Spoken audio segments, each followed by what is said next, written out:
Welcome to doctors talk. I am Nita.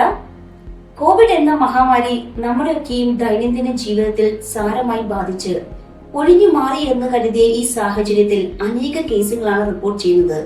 ഇതിനെക്കുറിച്ച് കൂടുതൽ അറിയാൻ ഡോക്ടർ ടുമാൻ കൃഷ്ണൻ നമ്മോട് ചേരുന്നു. നമസ്കാരം സർ. സർ, എന്താണ് ഈ COVID-19? എങ്ങനെയാണ് ഇത് പകരുന്നത്? COVID-19 അഥവാ SARS-CoV-2 ഇതൊരു SARS-CoV-2 വൈറസാൽ ഉണ്ടാകുന്ന ഒരു ശ്വസന രോഗമാണ്.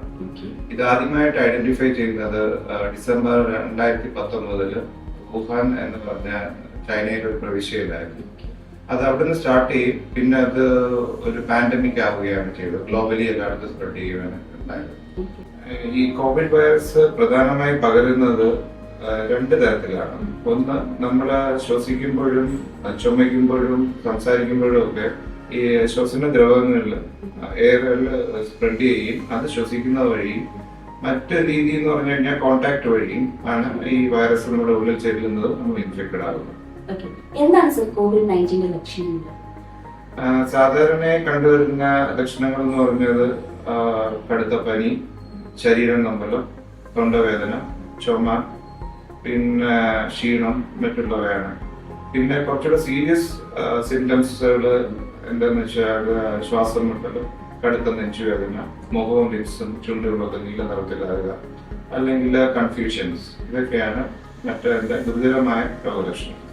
എന്തൊക്കെ മുൻകരുതലാണ് സർ ജനങ്ങൾ എടുക്കേണ്ടത്? പ്രധാനമായിട്ടും നമുക്ക് വാക്സിനേഷൻ ചെയ്യേണ്ടതാണ്. 3 വാക്സിനുകൾ എടുക്കേണ്ടതാണ്. ഫസ്റ്റ് ഡോസ് കഴിയും. പിന്നെ മാസ്ക് ധരിക്കേണ്ടതാണ്.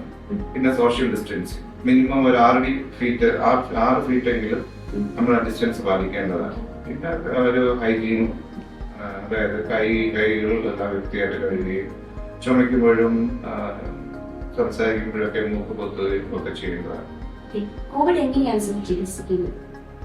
കോവിഡ് നമ്മൾ 3 തരത്തിലാണ് കാറ്റഗറൈസ് ചെയ്യുന്നത്. മൈൽഡ് സിംറ്റംസ് ഉള്ള കോവിഡ്, മോഡറേറ്റ് സിംറ്റംസ് ഉള്ള കോവിഡുകൾ, അല്ലെങ്കിൽ പിന്നെ ഗുരുതരമായിട്ടുള്ള ക്രിട്ടിക്കലി സ്റ്റേജ്.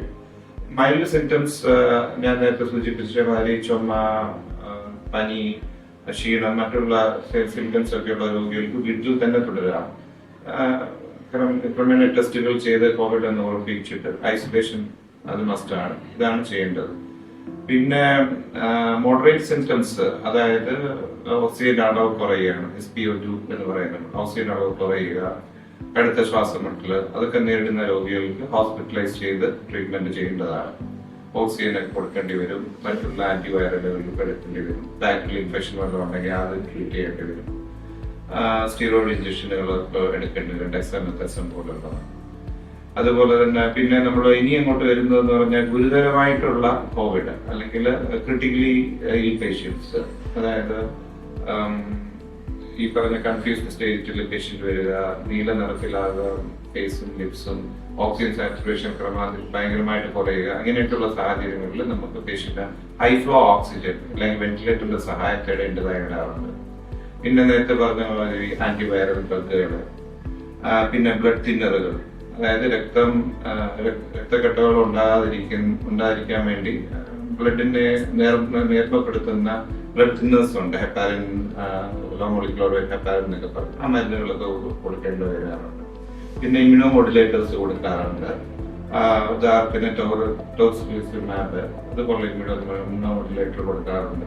പിന്നെ ഇന്റൻസീവ് കെയർ നമ്മൾ പേഷ്യന്റ് അഡ്മിനിസ്റ്റർ ചെയ്യും. പിന്നെ ഗുരുതരാവസ്ഥകളിലോട്ട് പോകുമ്പോൾ നമ്മൾ ചില സമയത്ത് ഈ മോണോക്ലോണൽ ആന്റിബോഡീസ്, പിന്നെ മോൾനുക്ലിയർ എന്നൊക്കെ പറഞ്ഞിട്ടുള്ള ക്യാപ്സ്യൂളുകൾ കണ്ടുപിടിച്ചിട്ടുണ്ട്. അത് ദിനവും 2 ക്യാപ്സ്യൂളുകൾ കൊടുക്കാവുന്നതാണ്. പിന്നെ നമ്മൾ സപ്പോർട്ടീവായിട്ട് ട്രീറ്റ് ചെയ്യുക എന്നുള്ളതാണ്. സർ, ഇപ്പോഴത്തെ സാഹചര്യത്തിൽ കോവിഡ് വാക്സിൻ എടുത്താലും പിന്നെയും നമുക്ക് കോവിഡ് വരുന്നുണ്ട്. എന്തായിരിക്കും അതിന്റെ റീസൺ? അത് സ്ഥിരം കേട്ടുവരുന്ന ഒരു കംപ്ലൈന്റ് ആണ്. പല രോഗികളും വന്ന് ചോദിക്കാറുണ്ട്, ഡോക്ടർ ഞാൻ 2 വാക്സിൻ എടുത്ത് ബൂസ്റ്റർ ഡോസും എടുത്ത് വീണ്ടും എനിക്ക് കോവിഡ് വരുന്നുള്ളൂ.